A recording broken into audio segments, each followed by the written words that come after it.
Everyone, आज था हमारा हिंदी ग्रामर और लिटरेचर का पेपर।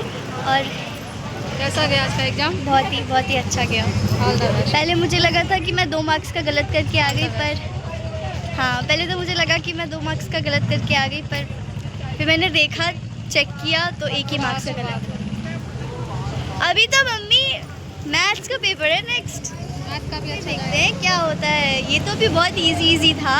इसको दे, बता तो दिया मैंने तुझे, उपेक्षित होता है मतलब उपेक्षा करना।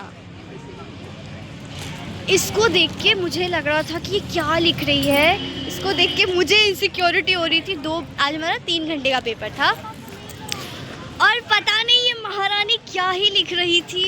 मेरा 1.5 घंटे, जस्ट 2 मिनट पहले पेपर खत्म हुआ मेरा। हाँ अच्छा चल, तू देख, तू क्या बोलते हैं 159 तक लिख ही रही थी। पता नहीं क्या महाभारत रामायण लिख रही थी। किसको सूरदास जी को प्रसन्न करना था तुझे? तुलसीदास जी को। तुलसीदास जी तो आए ही नहीं थे बेचारे। हाँ वो आए, सूरदास जी उनके बारे में आया ही नहीं था। अच्छा था लेकिन पेपर बहुत इजी पेपर था। जैसा हमें लग रहा था कि हार्ड आएगा वैसा आया नहीं था, बहुत इजी पेपर आया था, है ना?